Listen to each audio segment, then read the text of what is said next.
like I say, the fun is always in looking around at the rivals. Now, you mentioned City there and how they need to win and all the rest of it. And we've also already, just by dint of the conversations we've had to mention Arsenal.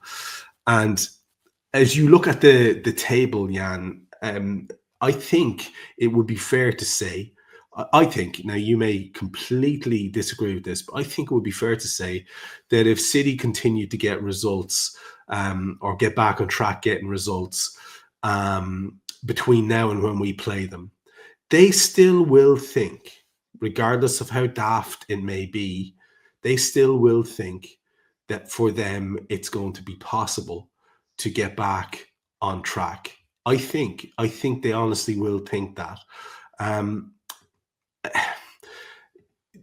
What do you think of that, first of all, as a theory, and how much more is that going to then put on the game? Like, I hate saying this because it sounds almost condescending. I really do not want to be condescending to the team has been so successful recently. For whatever reason, we don't have to like it. But I think they will look ahead and they'll say, well, Forest are only 6 points ahead of us in third place, and then Arsenal are a further 3.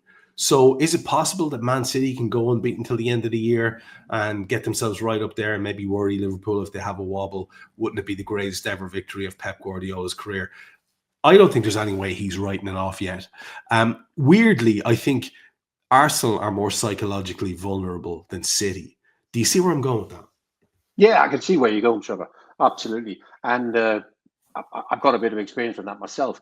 When the first season where we felt that the wheels fell off a little bit, it was 91-92.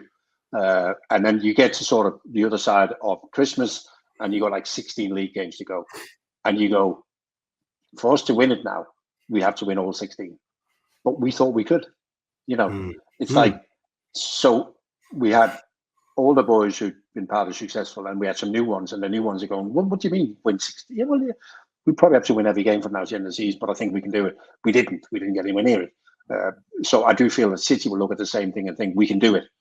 They won't, but I don't think they can, but they will think it. That's for sure, isn't it? I mean, they've also got some really tricky games coming up, haven't they? I mean, they play Newcastle and us, their next 2 league games, so they're going to find that hard enough. There's something there now. What I always look at City is that over the last 4 or 5 years, they've been buying into a core of Ederson, one of the best goalkeepers in the world, John Stones, Ruben Dias, Kyle Walker, Rodri, Kevin De Bruyne, Bernardo Silva. They've been buying in for players to supplement that lineup. That's your core, isn't it? Now they're buying into what they bought. They bought 5 new players in January, but they're coming into what Ederson is no longer one of the best goalkeepers in the world. He creates unrest. Ruben Dias is still a fine player, but he's always injured. John Stones, God bless him, he's done at this level because he can't cope with things on his own. We saw it against Arsenal. 2 late Arsenal goals down his side. He can't cope on his own.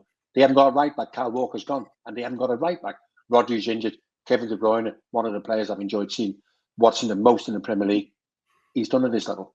He is what I call an open space footballer. So he plays in the open space. So when they lose the ball, he can't recover. He's lost that ability to recover. If you put him in at number 6 and you said, you sit there and do your job, he could do that. But he's an open space footballer. So when you lose the ball, came on against Arsenal at 2 or 3-1, wow, it was like a motorway, Trevor. And then you got Bernardo Silva, who might find his legs again, but for the time being, they've deserted him. So what are you actually buying into?